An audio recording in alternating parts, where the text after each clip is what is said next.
Muy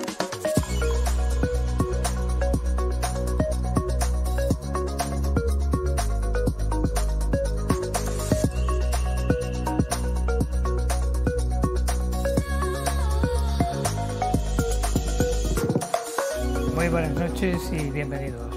Cuando hablamos de arte, pensamos en escultura, en música, en literatura, en el cine, pero claro, hay otras muchas disciplinas en las que podemos hablar de un arte especial, que la persona que se dedica a ello lo hace por encima de lo que es la norma, de lo que es lo cotidiano. Por eso hoy tengo a un artista, es un verdadero artista, no pinta, no compone música, no canta, pero sí hace el pan y todo lo derivado de la panadería como nadie. Y además es experto en cine, sabe muchísimo, muchísimo de cine. El panadero peliculero le llaman también. Su verdadero nombre, Carlos Montes. Carlos, bienvenido. Bien hallado. Tú estabas ya tardando en venir a este programa. Sí, la verdad que sí, pero bueno, tú sabes que cuando nos vamos poniendo mayores ya, siempre primero hay que consultar la lista del almanaque a ver si tiene uno cita en el ambulatorio, o en las farmacias o en el hospital. Sí, es verdad, a cierta edad tiene uno como un despachito en cada uno de esos lugares. Exactamente. Cuando tú escuchas hablar de arte, ¿para ti qué es el arte? A mí el arte, tú lo has definido muy bien, pero yo creo que es que el arte va con la persona. Ya sea, como tú muy bien dices, panadero, pastelero, ferrallista, albañil, el que le gusta el arte. Yo creo que viendo un cuadro abstracto, que tú no entiendes de nada del arte abstracto, pero si tú sabes ver la pintura abstracta, pues verás algo en ese cuadro que a lo mejor otros no son capaces de ver. Yo el arte lo defino así. Y además el arte, el bien llamado séptimo arte, que es el que a mí, desde pequeñito, me ha encantado. O sea, que es del que vamos a hablar hoy en día claro, más. ese séptimo arte que es el cine. El cine. ¿Desde qué momento tú te dejas llevar por las películas y se transforma en un eje en tu vida, en algo importantísimo en tu vida?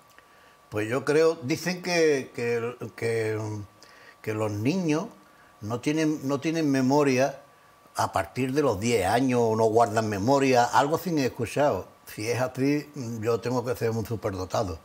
Porque yo recuerdo perfectamente a la edad de 8 años, la primera vez que me llevó mi madre al cine a ver la película de Saeta del Ruiseñor, de Joselito. Y ahí, yo no sé si tú has visto la película de Spielberg, Los Fabelmans, sí, que es, se ve muy bien retratado cuando los padres de Spielberg lo llevan a ver el mayor espectáculo del mundo, con unos 5 o 6 años que tenía. Y el niño se queda deslumbrado mirando la pantalla del cine. Pues a mí me pasó algo de eso. ¿Y eso te pasó en Ceuta? Me pasó en Ceuta, en el cine Cervantes, con la edad de 8 años, y me acuerdo perfectamente de aquel día.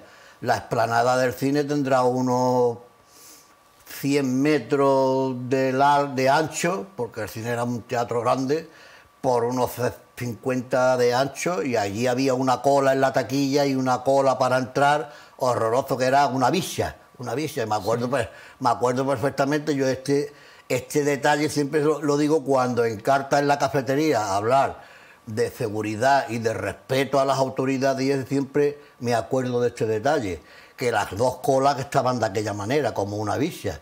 Bueno, entraron 2 policías nacionales vestidos de gris, que eran de aquella época. Entonces era policía armada. La policía armada de aquella época entraron con las 2 manos atrás, con el sombrerito puesto y con la hebilla así por aquí, por la parte de esto que te salía de la gorra. El barbuquejo. Exactamente por aquí, sin decir ni pío, con las manos atrás, y las colas hicieron así, y se pusieron derechitas, sin hacer nada, sin decir nada. Eso era un respeto a la autoridad. ¿Y tú recuerdas, Carlos, qué película era? Saeta del Ruiseñor. Ah, La Saeta del Ruiseñor. Sí, era la segunda película que había hecho Joselito en color. Y eso es que a mí me dejó un niño que ya tenía 4 o 5 años más que yo en aquella película, o 6. ¿Cuántos cines había en Ceuta entonces? En aquella época Mira, déjame que te cuente. El cine Cervantes, el Apolo, el Cervantes, el Apolo, el África, que era el África era el más grande, el cine África el más grande y más moderno. África, estos tres estaban en la calle Real, en las calles circunvalaciones de la calle Real.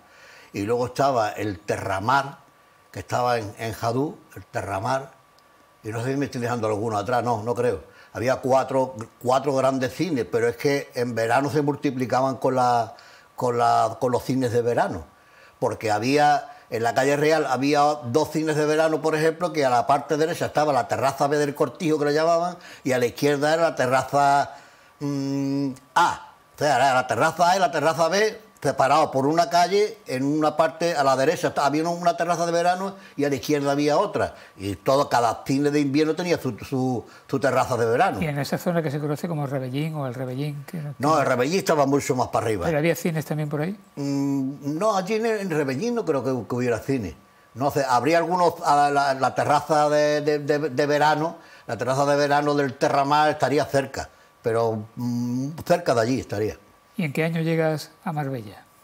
Yo llego en el... ahí me pierdo un poco, pero yo creo que era el 64. 64, yo tendría 12 años, no llegaba a los 12 años, 64. Pero seguro que recuerdas cuál fue la primera sala de cine que visitaste aquí. Sí, el cine Alfield. Cine Alfield. El cine Alfield he visto muy buenas películas, tengo un recuerdo de ese cine muy bonito. Muy bonito. Y después también tengo un recuerdo muy bonito de la terraza de verano del cine de Rodeo.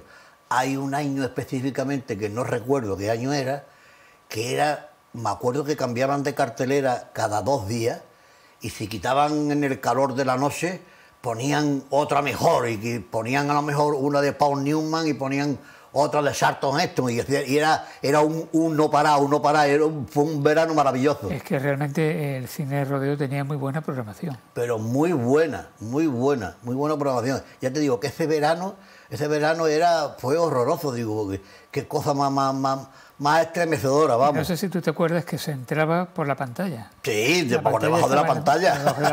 Por debajo de la pantalla. Porque el proyector estaba para dar la vuelta y proyectar. Claro, en verano le daban la vuelta a la máquina y tenían la sala de verano por detrás. El cine Alameda también era de lo mismo. Tenía la sala de invierno y luego movían un poco la máquina y lo tenían la sala de verano por la parte de atrás también. Efectivamente. Bueno, tú has mencionado anteriormente tu primera película, sí, Saeta del Ruiseñor, y precisamente esa es la primera que tú has elegido. Vamos a ver el tráiler. Todo este gentío que corre apresuradamente no crean que va al fútbol. No, señor. Es la multitud que sigue a una procesión de Semana Santa captada con todo su tipismo costumbrista en un pequeño pueblo del corazón de Andalucía. Los rostros de estos campesinos reflejan la emoción del momento mientras una saeta invade el espacio. Pero este estilo, esta voz, ¿no le recuerda a alguien? ¿De quién es? Nada menos que del pequeño pero gran artista Joselito, el ruiseñor de la voz de oro, que vuelve en Saeta. De nuestra santa Marilesia Santa,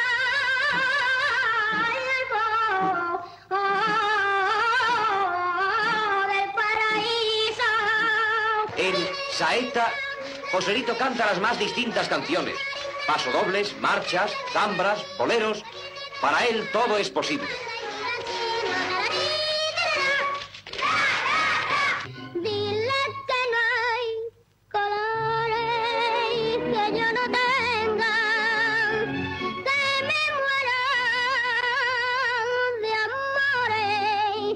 Dile que venga. Saeta no es una película folclórica. Es una comedia que sigue una línea dramática de gran fuerza sentimental y emotiva, animada con extraordinaria naturalidad por Joselito, en el personaje central, formando pareja con la niña Mari Carmen Alonso, que constituye una gran revelación. ¿De qué color es mi lazo? Es muy bonito. Bah, así siempre aciertas. ¿Y yo? ¿Qué cara tengo? De pito. Saeta es una película de masas realizada por Antonio del Amo, con Joselito, Mari Carmen Alonso, Manolo Zarzo, Victoria Lagos y los artistas norteamericanos y Biblés y Archibald Lear. Lo más hermoso es que esto lo hace por una niña ciega, la que está a su lado. Quiere ganar dinero para curarla. Usted no me había dicho nada. Porque en el pueblo sabía todo el mundo menos yo. Es sorprendente que a un niño se le haya ocurrido lo que no ha podido ocurrirse a todo un pueblo. ¡Madre! ¡Madre, salga usted a ver a Joselito, que viene vestido de gala! ¡Ay! ¡Ay, qué traje es ese, señora! ¿Y tu ropa? ¿Dónde está tu ropa? Siéntate en tu sitio, Joselito. No quiero. Te voy a apuntar el primero, ¿eh? Te he dicho que te sientes. ¿Los de tu banda qué? Míralos, todos revueltos. Saeta del Ruiseñor de Antonio del Amo, 1957, formaba parte de la trilogía del Ruiseñor, que se llamó La Estrella, ese niño prodigio que fue Joselito, y que ganó mucho dinero, más todos los que estaban alrededor de él, que el propio Joselito, esa es la verdad. Esta es una película que afortunadamente Joselito sigue vivo y Manolo Zarzo también. Manolo Zarzo tiene 90 y tantos. Sí, es de los pocos españoles de esta época que siguen vivos, vamos. Y de los pocos que están trabajando, ya no creo que haga nada, pero que ha estado trabajando hasta hace poco en las películas españolas, vamos, de muy mayor ya, muy mayor. A mí me hacía mucha gracia porque decía que el coche ese que se ha visto ahí le llamaban la Nicanora. La Nicanora. La Nicanora, que en el túnel de ¿cómo se llama este? Donde pasaban los trenes antiguamente, que ya se ha desaparecido. Despeñaperro. Ah, Despeñaperro. El Despeñaperro, en la película se le va el coche para abajo y pega un zambombazo que no veas, pobrecito. A mí esta película, desde luego, yo cada vez que la pone en la televisión y eso, como esté haciendo zapping y la pille, me quedo viendo con ella, porque la película, el argumento es muy sencillo, muy bonito. El niño se da cuenta de que la niña no ve, es ciega, y va al alcalde diciéndole que oye, que yo quiero curar a la niña, pero eso cómo se consigue. Y le dice el alcalde que eso cantando lo podía hacer, y el niño ya se va a Radio Sevilla y se va a todos lados cantando para ver si podía curar a la niña ciega, ¿no? Carlos, bajo tu punto de vista, ¿qué representó la llegada al cine español de Joselito? Bueno, yo creo que fue un revulsivo, la llegada de Joselito, de Marisol, Rocío Dúrcal un poquito más tarde, lo de los niños prodigios españoles en la época esta, pues ten en cuenta que en España en aquella época estábamos todos muy cortitos, entonces el que tenía una radio en la casa, ese ya te podías decir que era capitán general. Yo un transistor en mi casa no lo vi hasta poquito antes de venirme para acá, para Marbella, un transistor. Y mira que en Ceuta se vendían los transistores japoneses, que eran muy malos, pero se vendían los transistores baratos. Pero el poder adquisitivo de los españoles en aquella época no daba para más. Y bueno, el cine sí estaba a mano, porque el cine, yo recuerdo que en esta época valía 3 pesetas o 4 pesetas, que tampoco era... tenía todo el mundo 4 pesetas para ir al cine, pero bueno, yo me las buscaba con mis hermanos íbamos a una huerta, que no me escucha nadie, a robar chumbo, Higo chumbo. se lo vendíamos a los soldados, cogíamos, me acuerdo que eran 5 o 6 pesetas, y con las 6 pesetas esas teníamos para mi hermano Antonio y para mí, para irnos al cine a ver las películas, porque en aquella época te la tenía que apañar tú solito. Tu padre y tu madre ya tenían bastante con ponerte el plato de comida todos los días en la mesa. Ya para el cine y para los cachondeos te lo tenías que buscar tú. Saeta del Ruiseñor, junto con el Ruiseñor de las Cumbres y con el Pequeño Ruiseñor, forma la trilogía del Ruiseñor. Sí. Es verdad que Joselito es un mito del cine español. Bueno. Y hizo tan solo 14 o 15 películas. Sí, hizo muy pocas. Ya de mayor, ya claro, al cambiarle la voz, me acuerdo que la última que hizo fue La vida y obra de Pedrito Endía, me parece a mí que se llamaba, sí. Que ya quería pero no podía, el pobre, ya le había cambiado la voz de mayor y ya era otra cosa, aunque cantaba, pero ya era otra cosa, ya no era lo mismo que de cuando niño. Curiosamente, tengo una anécdota, y es que yo tuve en clase en el instituto a un nieto de Joselito. Mira qué bien, me dijeron que su exmujer primera vivía por aquí en Marbella. Me dijeron, no sé. Bueno, ya te digo, un nieto lo tuve en clase, que además canta magníficamente. También. Canta muy bien. Pues mira. Sí.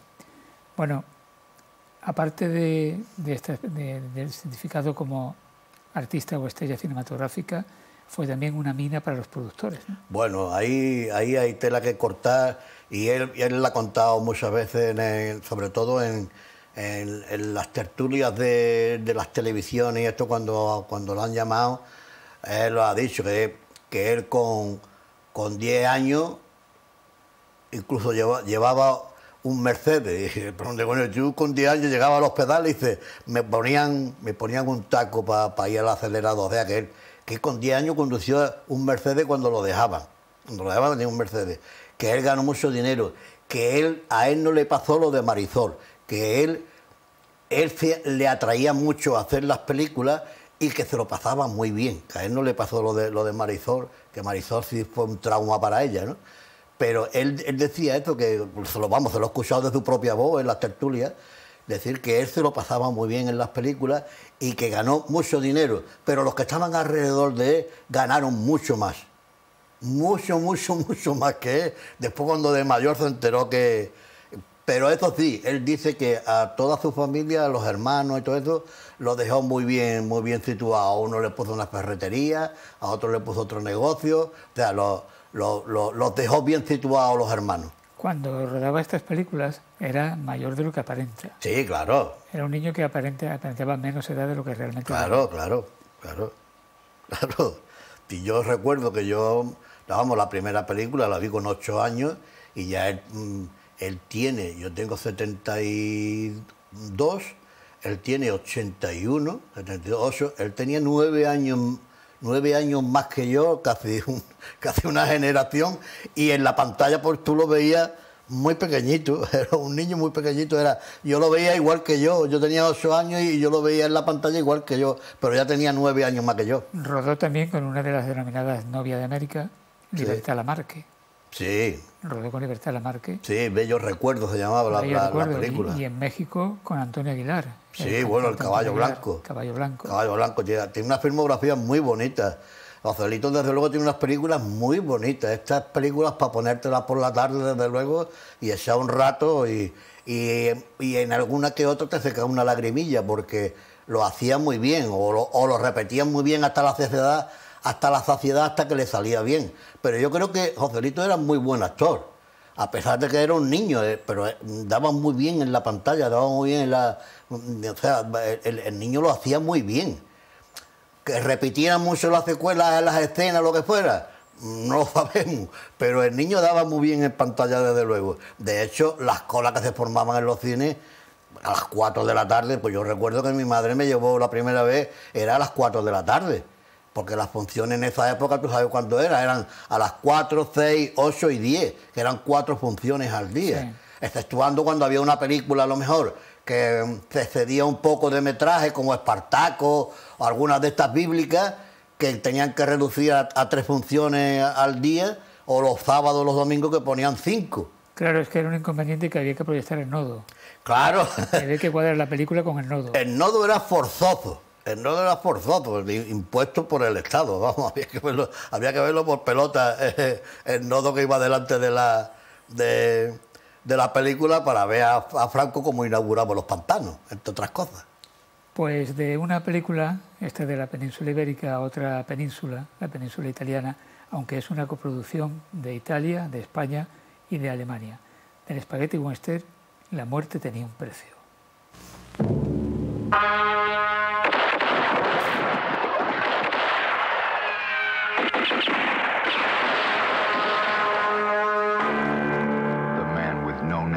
Is back. The man in black is waiting. A walking arsenal who uncoils, strikes, and kills.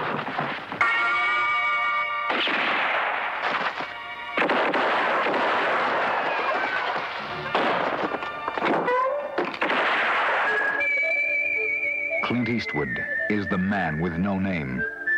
Lee Van Cleef is waiting. name of the new film, For a Few Dollars More.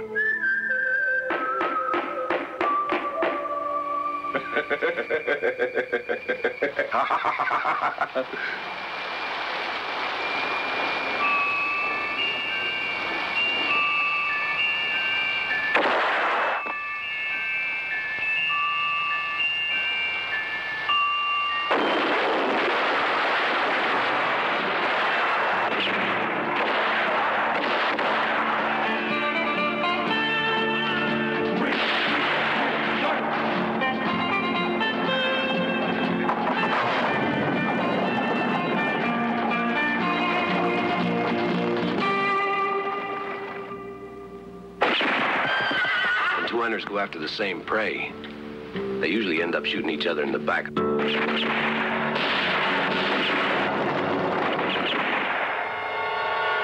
When the chimes end, pick up your gun. Try and shoot me, Colonel. Just try.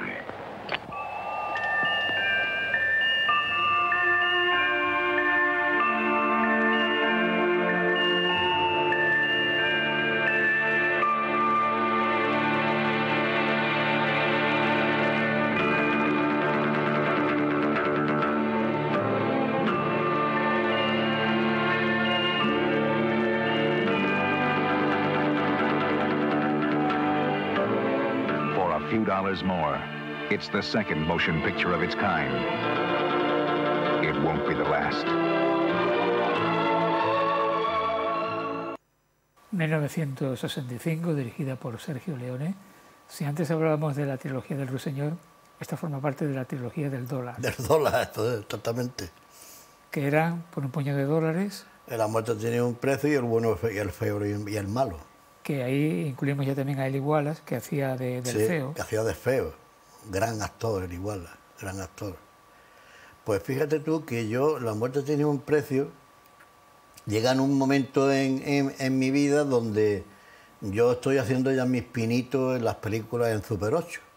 Yo ya hacía mis peliculitas en Super 8, con mucho trabajo porque costaba un carrete, que hay que decirlo todo, hay que contarlo todo. Claro, claro. Un carrete de 15 metros de película en Super 8 valía 400 pesetas, ¿eh?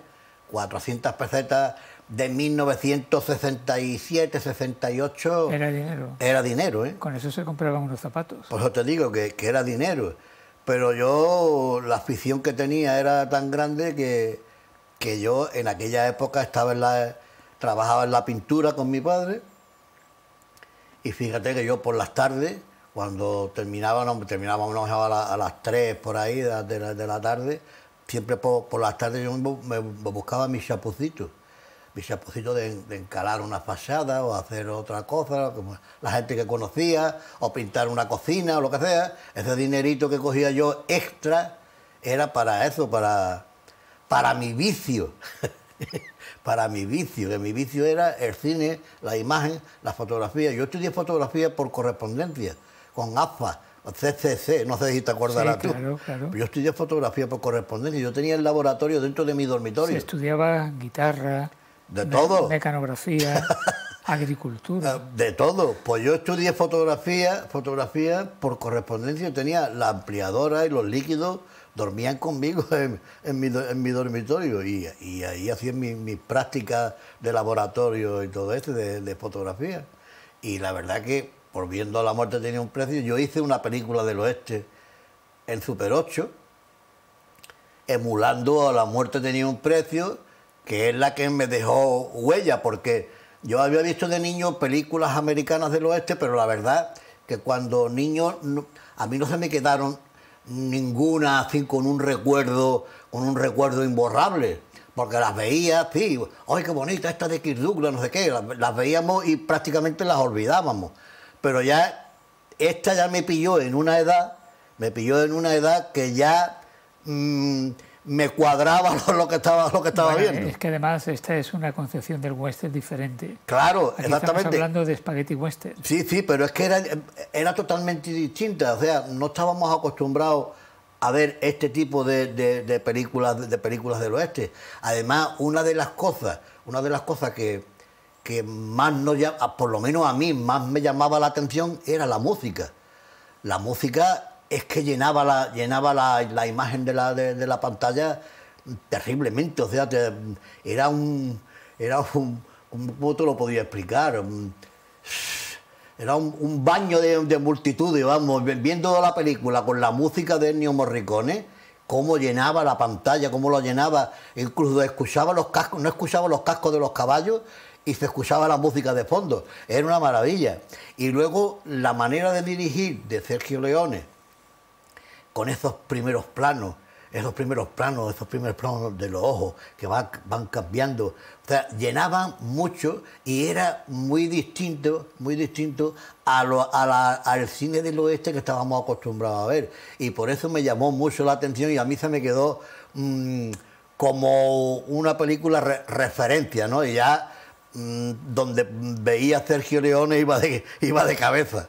Claro, aparte del trío protagonista, Clint Eastwood, Lee Van Cleef y Jean-Marie Volonté, está por ejemplo Klaus Kinski, sí, de Alemania, y por España Roberto Camardiel. Sí, claro.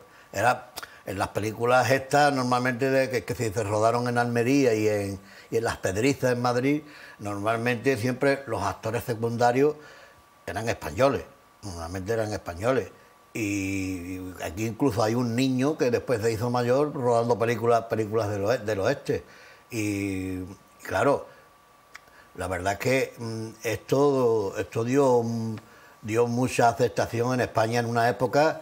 Por ejemplo, Almería esto le vino muy bien, aunque después ni los políticos ni nadie supo ver el potencial que tenía Almería, porque si Almería en esta época hubieran tenido dos geos de luces, lo primero que hubieran hecho es un estudio en condiciones y un laboratorio.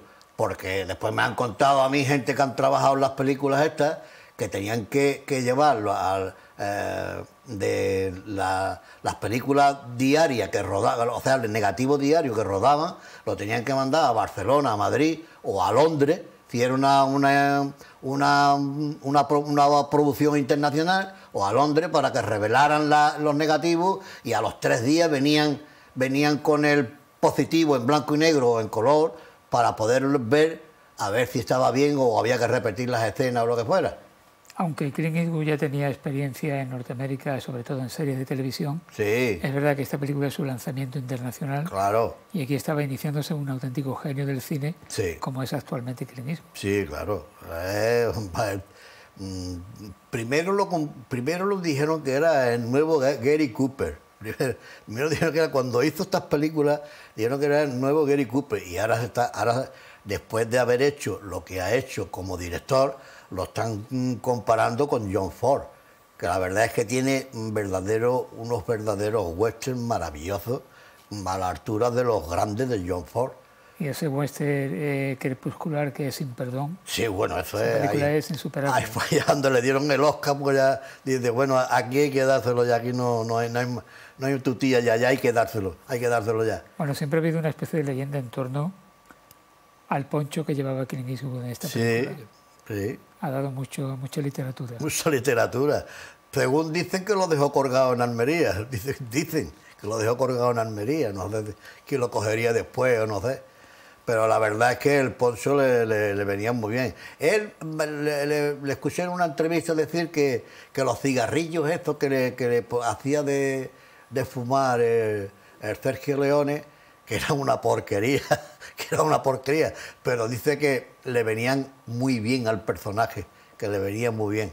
Y la verdad es que, bueno, Clint Eastwood, ya te digo, lo que tú dices, Clint Eastwood le debe a Sergio Leone todo lo que es. De hecho, la película Sin Perdón, el que la haya visto hasta el final como yo, las últimas letras que salen en la pantalla son a Don y a Sergio. Sí. O sea, la película Sin Perdón se la dedica a Don Siegel y a Sergio Leone. O sea, está dedicada por él. Claro, eso es un hombre agradecido. Claro. Sergio Leone tiene una película que, para mi punto de vista, es muy buena película y que casi nunca se le recuerda. Érase una vez en América. Bueno, eso es El Padrino. que eso es efectivamente. Es El Padrino, era hace una vez en América, es El Padrino. Lo que pasa es que con esta película tuvo muy mala suerte, porque El Padrino hicieron la primera y después hicieron la segunda, incluso mejor que la primera, pero rodó la película entera y la película tenía cerca de 4 horas. Es una película muy larga. Claro, entonces los productores dijeron que Nanay del Peluquín, que la cortara por la mitad y se estrenaba 2 veces, y eso fue lo que lo mató. Si la película lo hubieran estrenado como Ben-Hur, como Los 10 Mandamientos, como todo, con 3 horas y pico, cerca de 4 que tenía, pero del tirón, hubiera cambiado la cosa. Una película en cuya banda sonora utilizó el tema Amapola. Sí, Amapola. Efectivamente, ese éxito de la música latina está en esa película. Bueno, una joya de película, ¿eh? Sergio Leone hoy día es un clásico y esta película, La muerte tenía un precio, es una referencia. Una referencia. Bueno, fíjate tú que tú muy bien dices, Clint Eastwood era un desconocido, había hecho cameos en películas de 20 segundos. Piloto de un avión, de policía, que a lo mejor en las películas de monstruos, cosas de eso. En televisión se había trabajado más. Claro, en televisión hizo la serie Run, en inglés se llama Run With, cuero, aquí la traducieron cuero crudo, que nunca se ha visto en España. Yo había leído su biografía y había visto que había hecho una serie de televisión que era jefe de una caravana, donde intervenían todas las semanas. Siempre había un actor invitado, que era Walter Brennan o algunos de estos del cine de Hollywood de la época, y que la caravana iba cada día a un sitio, le pasaban un ataque de los indios o lo que fuera. Se tiró 3 años, me parece a mí, que la serie en televisión, pero aquí en España no la han puesto nunca. Yo me tropecé un episodio un día haciendo zapping en el Movistar, en la cadena Movistar, haciendo zapping en un canal alemán que se llama ZFE o algo así se llamaba, y me paré porque había una película en blanco y negro que no sabía lo que era, y me paré. Y cuando veo a un tipo muy delgadillo, muy joven, digo, coño, este me parece a mí que es Clint Eastwood. Y ya casi me chupé todo el capítulo de la televisión en alemán, traducción en alemán, y casi me lo chupé nada más que por verlo a él después de haber visto todo lo que había hecho ya, ¿no? Bien, La muerte tenía un precio, duraba 2 horas y pico, 2 horas 10 o 2 horas 15. Érase una vez en América, duraba casi 4 horas. Casi 4 horas. Y la película siguiente que ha elegido Carlos, esta también duraba un montón. Es que David Lean no sabía rodar 1 hora y media, necesitaba más tiempo para contar la historia. Esta película es mítica también, ya se ha tratado en otra ocasión en este programa, Lawrence de Arabia. The English have a great hunger for desolate places. They hunger for Arabia.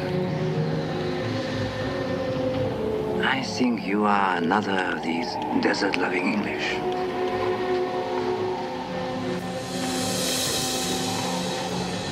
I've been seconded to the Arab Bureau. Of course I'm the man for the job. What is the job, by the way? Have you no fear English? My fear is my concern. We need a miracle. They hope to gain their freedom. I'm going to give it to them. The man who gives victory in battle is prized beyond every other man. It's going to be fun.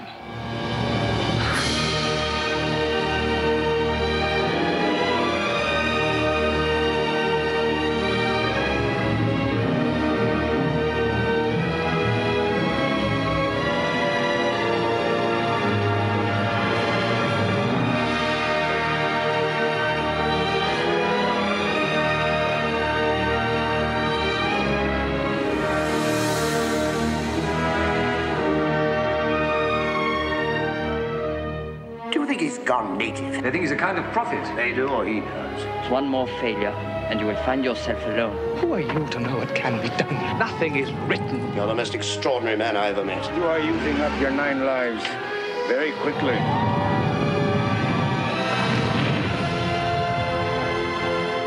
For some men, nothing is written unless they write it. time to be great again, my lord. Cine épico de 1962, Lawrence de Arabia, película ganadora de 7 Oscars, incluida Mejor Película y Mejor Director para David Lean. También rodada en Almería.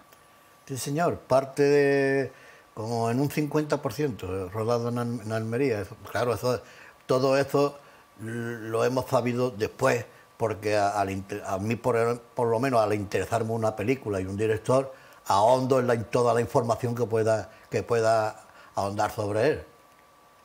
Te voy a contar cómo llego yo a ver Lawrence de Arabia, porque es muy curioso. Era un verano en agosto.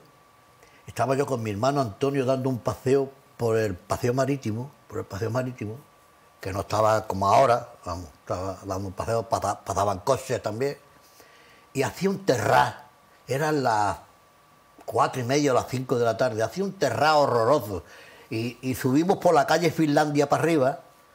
Actual Notario Oliver. Exactamente. Y vemos en el Cine Liceo, estaba puesta la cartelera y le digo yo a mi hermano, digo, Antonio, vamos a meternos en el cine que tiene aire acondicionado. Eso era ya en los años 70. Sí. Porque el liceo es de los 70. Sí. Y le digo yo a mi hermano, digo, vamos a meternos en el cine, que hay aire acondicionado fresquito, y por lo menos hasta que termine la película, una película de aventura, de moro, de guerra y de eso, habíamos visto los carteles. Bueno, vamos a meternos. Y nos metimos. Cuando yo veo la película, digo, Dios, me quedé como aquellos que se quedan pegados al asiento cuando despega el avión del aeropuerto. Vi que aquello era una maravilla, porque la verdad que Lawrence de Arabia es una maravilla de fotografía, de argumento, de actores. Nunca se ha fotografiado el desierto como lo fotografió David Lean aquí. Y después, claro, ahondando en la historia de la película, pues resulta de que el productor Sam Spiegel quería sacar del desierto porque estaban con 45 y con 50 grados. Hay una anécdota muy curiosa, que cuando empiezan a rodar la película, resulta que la película se estropeaba, porque estaban rodando en el formato grande, en 70 milímetros. Sí. La película se estropeaba porque la calor la derretía la emulsión de la película, y tuvieron que traer de Inglaterra camiones frigoríficos, estamos hablando del año 60, para guardar la película porque se derretía la película. Y bueno, una joya, es una joya la película. Yo tengo, cuando hizo los 50 años, me regalaron mis hijos para mi cumpleaños, mami, que fue una película que le costaron 70 euros.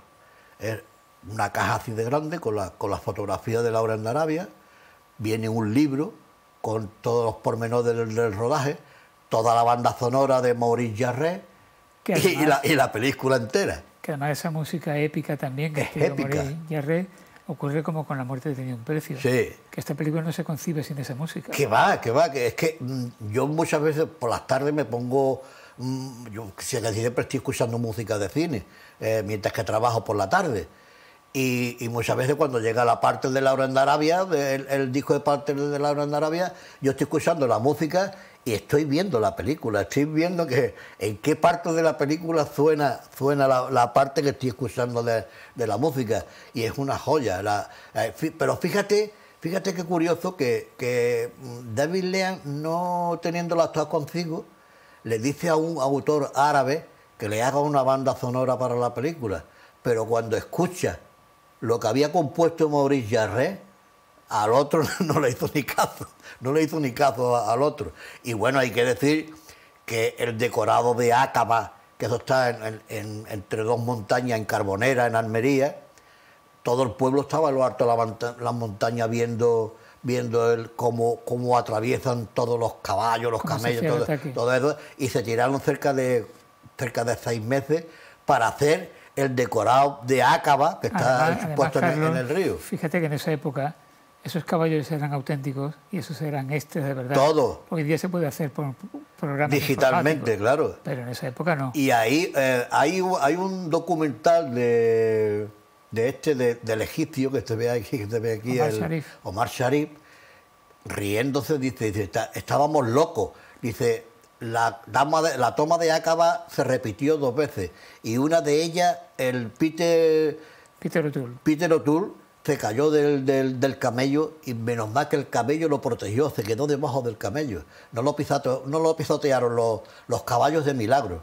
Dije, estábamos locos. Esta película es la primera que hizo Peter O'Toole. En un principio no querían ponerlo encabezando el reparto en ese papel porque era mucho más alto de lo que era el personaje real en el que se basaba. El otro era más bajito, el auténtico. Un militar realmente polémico en su momento. Y esta película además es un tremendo flashback. Sí. Porque Lawrence al principio muere en esa carrera alocada con la moto y después y después empiezan a contarnos la historia de él. La historia y nos cuentan la historia a lo largo Pero fíjate tú que el papel de Peter O'Toole lo rechazó Marlon Brando, Paul Newman. Sí. Y hay otro más por ahí que se me queda en el tintero que lo rechazaron. Decía que Marlon Brando era muy vago y decía, ¿quién? ¿Yo 1 año en el desierto con la caloqueadera? Una película de 4 horas. Después ellos mismos confesaron que se arrepintieron. Porque cuando vieron la película se arrepintieron. Estaba también estupenda por otra parte Omar Sharif. Omar Sharif, que era un actor egipcio que trabajaba en Egipto, pero no era reconocido, ahí fue reconocido mundialmente. Claro, ya se hizo internacional. Claro. Pasaba largas temporadas en Marbella. Sí, en el Hotel le Don gustaba. Pepe. En el Don Pepe, el bridge, esto de bridge, yo siempre veía las fotos en el diario Azul, digo, mira, ya está otra vez aquí en los campeonatos de bridge, eso que hacía el Don Pepe en aquella época. Sí, por lo visto era un actor que trabajaba cuando necesitaba dinero. Sí. No es que se matase por trabajar, ¿no? Es que cuando conoces la vida de esta gente, David Niven le escuché una vez decir que él dice, bueno, ¿usted cómo ha acertado tanto con las películas que ha hecho? Dice, pues yo la verdad es que no lo sé, porque yo escogía los guiones y los por los sitios donde había que ir a rodar. Le gustaba viajar. Le gustaba viajar, le gustaba ver los sitios nuevos. ¿A dónde hay que ir? A Atenas. Pues mira, Atenas no lo conozco, pues vamos para allá. Bueno, vámonos al año 1968. Se rueda y se estrena otra película que marca época también y que marca el inicio de una larga saga que continúa en la actualidad porque la última entrega de esa saga ha sido del pasado año 2024, El planeta de los simios.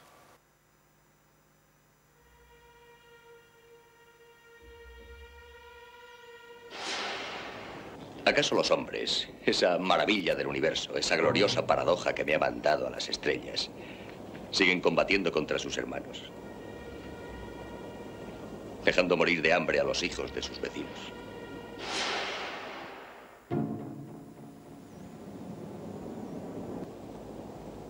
Me siento solo.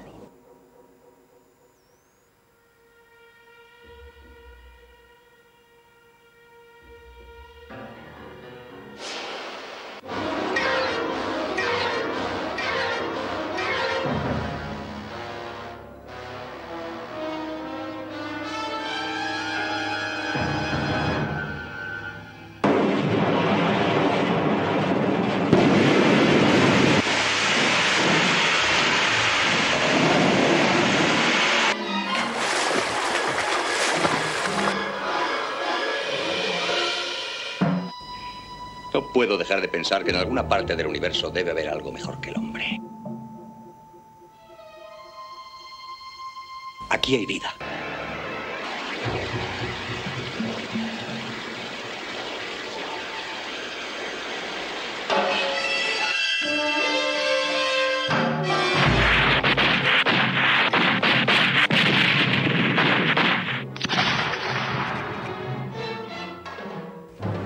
El hombre no tiene entendimiento. Se le puede enseñar a hacer algunas cosas, pero nada más. ¡Quita tus sucias patas de encima, mono asqueroso! Los simios han evolucionado de unas criaturas de un orden inferior, posiblemente el hombre. No comprendo lo que trata de demostrar la doctora Zira, señor. Que el hombre puede ser domesticado.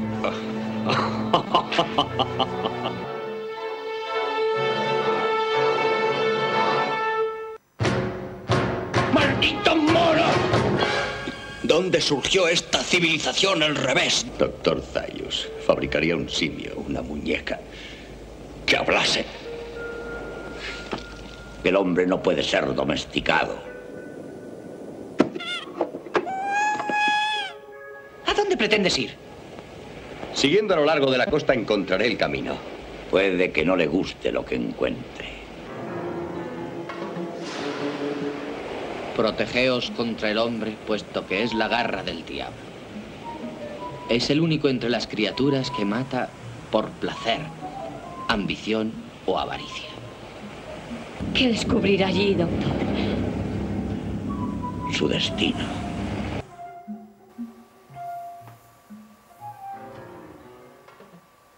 El planeta de los simios, 1968, ciencia ficción diferente a lo que se conocía hasta entonces. Sí, a mí esta película me pegó cuando llegué al final. No voy a contar el final por aquel que no la haya visto. Por si alguien no lo ha visto. Por si alguien no lo ha visto. Pero el final de esta película a mí me pegó como si me hubieran dado una patada en la boca al terminar la película, y te quedas así como diciendo, pero ¿qué es lo que ha pasado aquí? Y es lo que buscaban los productores, un impacto al final de la película, un impacto, ¿no? Y el impacto te lo lleva de verdad. Con alguien tan polifacético en cuanto a registro actoral como era Charlton Heston, siempre creíble y bien en todos los papeles. En todos los papeles, exactamente. Tiene una filmografía, entre ellas 6 o 7 películas de ciencia ficción muy buenas, ¿eh? Sí. Muy buena. Pues ahí tiene Soylent Green, que es buenísima, de Richard Fraser. Soylent Green, esta que ha hecho el William B. nueva, que era El último hombre vivo. O sea, tiene unas películas de ciencia ficción muy creíbles y muy buenas.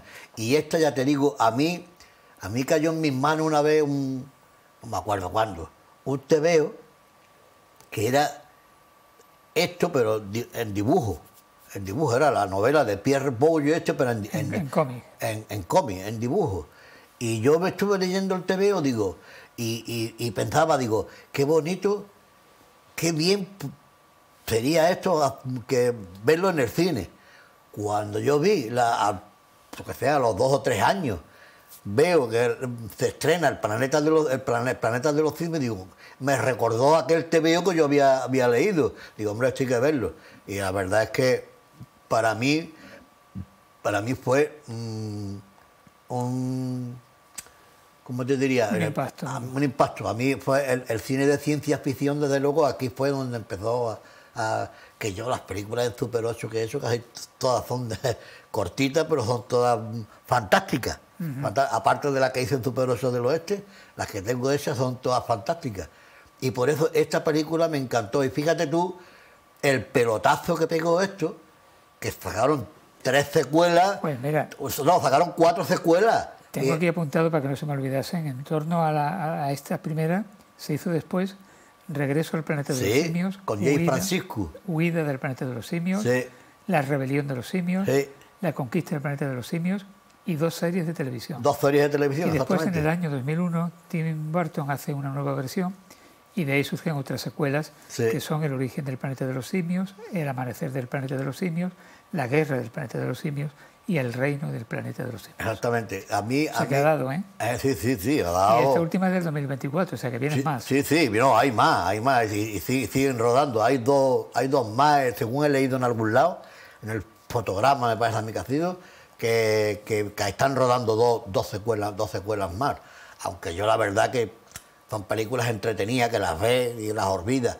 A mí la que no se me olvida, por ejemplo, es una que viene muy bien, que de las nuevas, ¿cómo era? El renacer del planeta de los simios. El amanecer, ¿no? El amanecer del planeta de los simios, que no sé si será esta, que a mí es la que más me gusta de todas las nuevas, que es cuando los simios atraviesan el Golden Gate de San Francisco y se van a donde están los árboles estos, ¿cómo se llaman los árboles estos grandes que tienen miles de años? Tienen un nombre muy raro. Baobab se llaman, ¿no? O sea, como tienen un nombre muy raro, los Sherlock, los árboles muy grandes, que allí es donde empieza otra vez las secuelas de la... Porque este es el simio que había lo había sacado él del laboratorio y se lo había llevado a su casa. Yo la verdad es que me quedo con las antiguas. Yo también. Aunque esta de la actualidad tiene más medios técnicos, claro, mejores efectos, claro, eso está claro. Pero no sé, aquellas tienen un romanticismo especial. Bueno, y ten en cuenta una cosa, que cuando rodaron la primera, El planeta de los simios, en Hollywood tuvieron que parar 6 o 7 producciones de altura porque todos los maquilladores se lo llevaron esta, porque era un sistema nuevo que habían sacado, que era de látex, que era de un látex que se lo ponían a los heridos de guerra, en las heridas y eso, y era un látex que necesitaban 4 y 5 horas de maquillaje antes de empezar a rodar. El Edward G. Robinson hizo la prueba y tuvo que desistir para hacerle de Sayus. Tuve que dejar de desistir porque decía que es que le iba a dar un infarto en el maquillaje, que le iba a dar un infarto y tuvo que dejarlo. Podríamos seguir hablando mucho más del planeta de los simios y sus secuelas, pero nos quedamos sin tiempo y queda todavía recordar una película más, que esta es una de esas películas sentimentales, diría yo, que crean la emoción, sobre todo para aquellas personas que aman el cine. Cinema Paradiso. ¡Fredo! Sí, puedes empezar.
Cinema Paradiso de Giuseppe Tornatore, año 1988, que además yo creo que esta película es también un homenaje a esas personas que forman parte del cine, claro, pero que no son ni actores, ni son directores, ni productores. Es un simple proyeccionista, claro, que sabe de cine y te lo transmite.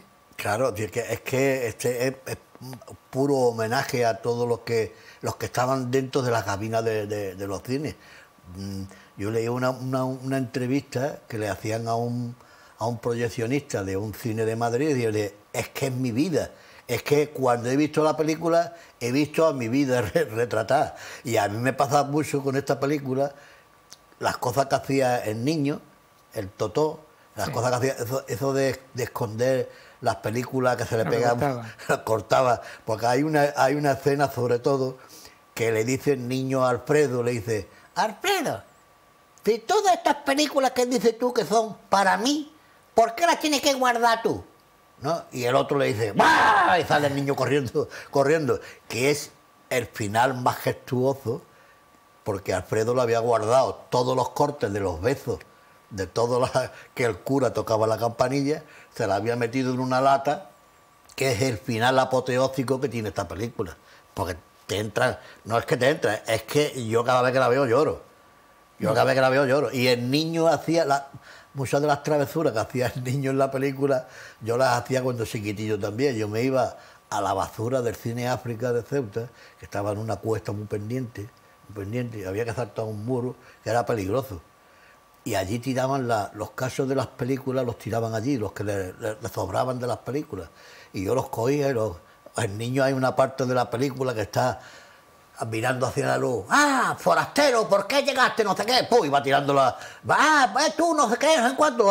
Él le va poniendo voz y sonido a los fotogramas que va viendo a través de la luz y lo va tirando. Yo tenía una lata de caballa, porque en Ceuta tiene que ser de caballa, y en la lata de caballa tenía yo los recortes de películas, eso que después lo pegaba en el Cinecin, que llevaba el papel de cebolla, lo pegaba ahí y lo iba viendo en el Cinecin. Los tiempos en que el celuloide se incendiaba. Claro, bueno, los que yo tenía no se incendiaban ya. Ya esto después es más moderno. Pero en la época del niño sí, la época del niño se incendia. Bueno, de hecho en la película se ve el incendio de la cabina. Hay una secuencia en esta película Cinema Paradiso en la que tocan el objetivo de la cámara para desenfocar y el público protesta, que curiosamente en Calabuch, de Luis García Berlanga, hay también un proyeccionista, que además contrabandista, cuando se contrabandista. Aquello, pues las películas de Juanita Reina las desenfocaban. Las desenfocaban, sí. Curioso Y empezaba a trastear el objetivo.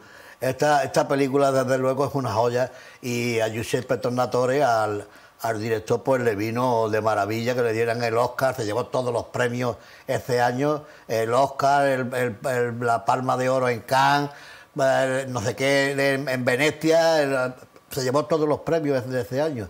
Y así pues ha cultivado una filmografía digna, muy digna, que tiene Giuseppe Tornatore. Tiene una filmografía muy buena. Muy buena, sí, es cierto. Muy buena, muy buena. Hay un par de ellas que son más flojitas. Que bueno, tú la estás divulgando ahora últimamente. Sí, últimamente la estoy divulgando, porque fíjate, la plaza que se está viendo ahí en el tráiler de la película es el pueblo de él, de Tornatore.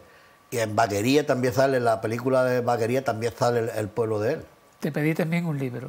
Sí. Lógicamente tú has elegido un libro de cine, de alguien importante en el cine. Sí. El libro es Amigos Peligrosos, sí. Lo tenemos aquí, ese. De Peter Biertel. ¿Quién fue Peter Biertel? Bueno, Peter Biertel fue uno de los grandes de Hollywood.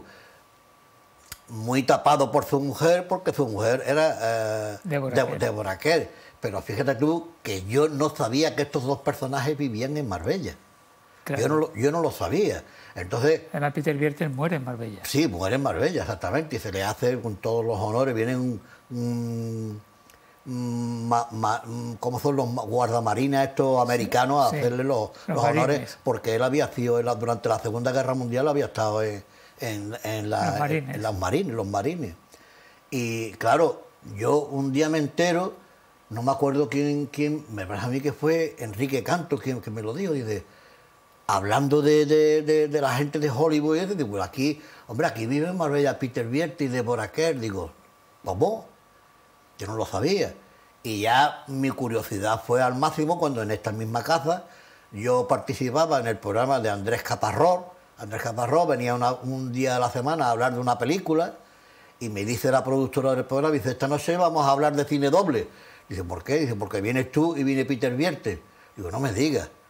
Y ya entré yo dentro de la conversación con él, que fue la primera vez que lo conocí a Peter Biertel, fue la primera vez. Traía este libro en inglés. Digo, pues ese libro lo tengo yo que conseguir en español para leerlo. Primera vez un amigo me lo fotocopió de la Universidad de Málaga. Y después de haberlo fotocopiado, que les faltaban hojas, después ya me lo pude comprar. Ahí tenemos la portada en inglés. Sí, Danger of France. Porque además uno de esos amigos era Humphrey Bogart. Claro, él dice, yo le pregunté, porque yo tuve la suerte de que la última entrevista en radio que se le hizo a él, se la hice yo, en el Hotel Incosol, que estábamos haciendo el programa de la COPE allí, el del mediodía, y lo llamaron, y fue la última entrevista que para una radio que se la hice yo, precisamente.